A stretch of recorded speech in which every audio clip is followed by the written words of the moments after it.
درباره و مجاره چون شاند حکومت هرم کردستانش بو بغداد و انجامدان گفتگویان درباره شایسته دارایی حکومت هرم کردستان و هر وها پروژه یاسای نفت و غاز لعراق من میوانه که برز دکتر صباح صبحی اندام پارلمان عراقش بغداد گلمه برز دکتر صباح تو بخیرات جبو کردستان 24 نها گفتگو گوتو بیشن شاند هرم دگل شاند عراق دچه آزدانه سلااو لە بەڕێزت وە لە گەشت بینێرانی کوردستان بیستار بەڕاستی ئەم گفتوگویانێک لەو دوایانە کە ئەنجام درا کاریگەریەکی زۆری هەبوو ئێستاش لیژنەیەکی هاوبەشێ بۆ ئامادەکردنی پرۆژەی یاسای نەوت و گاز ئەمە شتێکی زۆر باشە ئیجابیە ئەویش دەگەڕێتەوە بۆ ئەو هەوڵ و کۆشانێک کە حکوومەتی هەرێمی کوردستان ئەنجامیان داوە بۆ گەشتن بە چارەسەرێکی بنەڕەتی بۆ کێشەی نەوت و گاز ئێمە باش دەزانین مەسلەی یاسا فراغێکی یاسایی هەیە لە ناو عێراق لە ناو حکوومەتی اتحادی ئەویش بەهۆی ئەوەی کە ئەوان کەم تەرخەم بوونە بۆ دانانی ئەم پرۆژەیە لە ساڵی 2007ەوە پرۆژەی یاسای نەوت و گاز هەیە دوایە تەحویل بوو بۆ 2011 دیسان پرۆژەیەکی تریان تەقدیم کرد هەر سەری نەگرت تاکو گەشتنە ئەو ئاستەی ئێستا کە ئێمە حالیان دەکرێت بڵێن قەیرانێکی قانونیمان هەیە لە بواری نەوت و گاز پێویستی بە هێمەتێکی باشەیە لەلایەن حکوومەتی اتحادیەوە طبعاً بە هاوکاری حکوومەتی هەرێمی کوردستان لەبەرەوەی دوو هاوبەشی یەکترن لە بواری ئینتاجکردنی نەوت و گاز لەو حاڵەتە ئێستا ئەمە هەنگاوی یەکەمە ئاعتیمادکردن لەسەر مەبادە ئەسەرچێکان بڵێ رول هرمه یان شانت هرمه و لیجنه داده چی بیتن او لیجنه هاتیه پیکانین بو دارشتن و نویسینا و پروژه یاسایی ئەو لیژنەیە سەرەتا اتفاق دەکەن لەسەر مەبادئی سەرەکی یاساکە لەبەرەوەی هەر یاسایەک مەبدەئی سەرەکی هەیە ئەویش گەڕانەوەی بۆ دەستور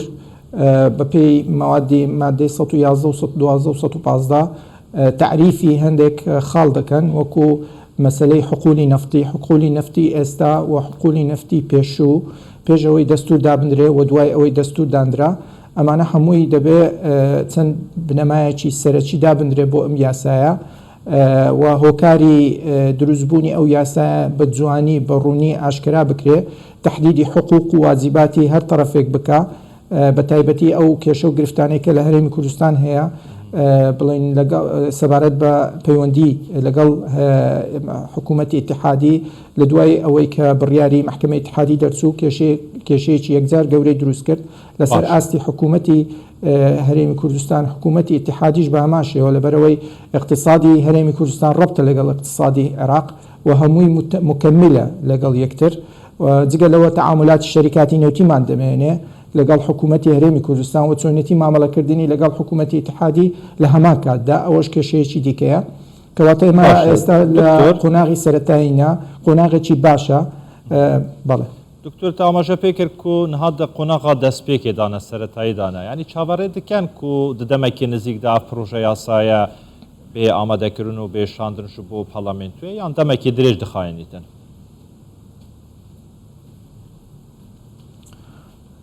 بەپێی ڕاگەیاندنی محەممەد شەیع سوودانی دوێنێ کە لە یەکێک لە کۆنگرەکانی ڕۆژنامەوانی خۆیدا باسی کرد گوتی ئەمە لەم ساڵدا پرۆژەی یاسای نەوت و گازی اتحادی کۆتایی پێدێ ئەمە خاڵی یەکەم خاڵی دووەم لە منهاجی وەزاری مەفروزە لەسەر حکوومەتی اتحادی پرۆژەی یاسا و نەوت و گاز دابنێ بۆ چارەسەرکردنی کێشەی نێوان حکوومەتی هەرێمی حکوومەتی اتحادی کەواتە ئیلزامە لەسەر حکوومەتی مرکزی یان حکوومەتی اتحادی کە ئەم پرۆژەی دابنێت لەم ساڵەدا لە ساڵی 2023 کێشە و گرفتی زۆرە ئەمە شتێکە شاراوانیە بەڵێ زۆر باشە ئەوە دەربارەی یاسایە نەفت و غازان لە عێراقی ئەی دەربارەی پرۆژە یاسایە بودجێ و شایستەیەندارەیەن هەرێما کوردستانê گفتوگۆ چ ئازدانە گفتوگۆ لەسەر یاسای بودجە بەردەوامە لە ناو وەزارەتەکان بۆ تەخصیصاتی مالی ئەسامە ئەگەر هاتوو لەم بپرسی لەسەر وەزارەتی نەوت پێت دەڵێم ئێستا زۆر جار وەزیری نەوت کتاب ڕەفع دەکا بۆ وەزیری مالیە بۆ تەخسیساتی مالی لەسەر بابەتێک لە بابەتەکان بۆ نمونە بۆ بابەتی تەطویری حقوق بۆ بابەتی عقودی خدمە بۆ بابەتی بڵێن تەهیلی ئەنابیب ناقیلات ئەوانە هەمووی کتاب دەنێرێت ڕۆژانە لە وەزارەتی نەوتەوە بۆ وەزارەتی دارایی بۆ تەخسیساتی مالی کەواتە ئێستا تاکو ئێستا وەزارەتی مالی لە تەوری کۆکردنەوەی ئەم بەشە داراییانەیە یاخود ئەم بەشانەیە بۆ هەر وەزارەتە چی پێویستە تاکو بتوانێت جەمعیکە لەناو چوارچێوەی یاسای بودجەی ساڵی 2023 شتێکی زۆر گرنگە و گەورەترین موازنەی دەبێت ئەم ساڵ لەبەرەوەی حکوومەت لە ژێر ئەزمونێکی گەورەدایە ئەگەر هاتو حکوومەت نەتوانێت یعنی حکوومەتێکی خەدەمی خۆی نیشان بدە لە مەترسی دکتۆر تەمامیە ڕزگاری نابێ بە تایبەت پرۆسی سیاسی لە عێراق دکتۆر تەمامیە داخوازیên حکوومەت هەرێما کوردستانی یانشان دا هەرێما کوردستانی دە پرۆژە یاسایە بودجێدا جێهاتی نەکردن تا ڕادێکی زۆر بڵێ دەتوانم بڵم کە نسبەکە ئەگەر هاتوو زیادیش نەبوو بەڵام سابتە دەمینێتەوە خاڵی ناکۆکی کە دەمینێتەوە سەر چۆنێتی مامەڵەکردن لەگەڵ مەلەفی نەوتی ئێمە لەگەڵ ئەوەدان کە ئیتیفاقی سیاسی لەسەر مەلەفی نەوتی نێوان حکوومەتی هەرێم و حکوومەتی اتحادی ببیتە جێگرەوەی یاسای نەوت و گاز کە لە ئایندەدا مەبەست وایە کە لە ئایندەدا پرۆژەیەک دابنرێت لەسەرکەواتە اتفاقی سیاسی ببێتە جێگرەوەی یاسە تا ئەو کاتێک کە یاسا دەرەچێت ئەمە باشترین فرسەتە بۆ حکوومەتی ئێستا حکوومەتی محەممەد شەیع سوودانی کە تاکو بتوانێت لەم پرۆسەیەدا ڕزگاری بێ لەبەرەوەی ناتوانێت بە هیچ شێوازێک لە سەقامگیری عێراق بپارێزێ ئەگەر هاتوو اتفاقی سیاسی نەکا لەگەڵ هەرێمی کوردستان بە تایبەت لەسەر بواری نەوت و گاز ئەمە باشترین فرسەتە و باشترین چارەسەریشە و ئێمەش تقریبەن دەتوانین بڵین گەشتوینەتە اتفاقێکی سەرەتایی ئەو لیژنەیە ئێستا پێشکەشکرا تشکیل کرایە ئەوە شتێکی باشە ئەوە هەنگاوی یەکەمە هەنگاوی دووە دەگەڕێتەوە سەر چۆنیەتی مامەڵەکردن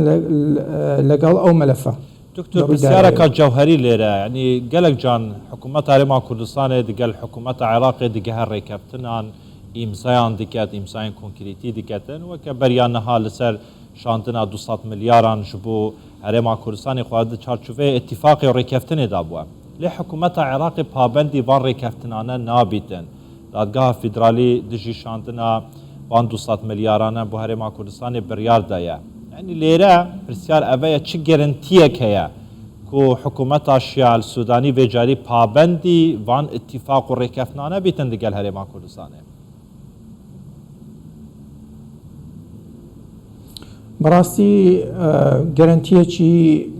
بڵین وەکو ئەوەیە کە ئیتیفاقێکی سیاسی لەژێر چوارچێوەی ئیتیلافی دەوڵەت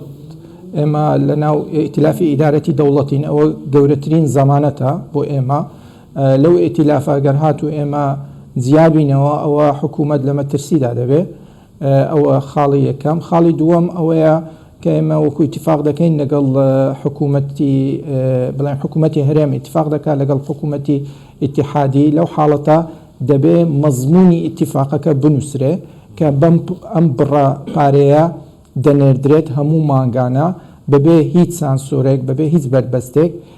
ئەطرافی تەزبیتکردنی ئەو یاسایش جێبەجێکردنی ئەو یاسایە مەکفولە لە بۆ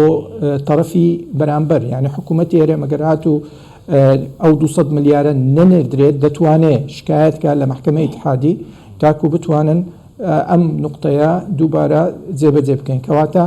گرنگترین شت ئێستا ئەمە کار بکەین لەسەر تەشریعی یاسا و زەبطکردنی ئەو بابەتانەی کە تێدایەتی بەپێ و تەخسیساتە مالیانەی کە کراوە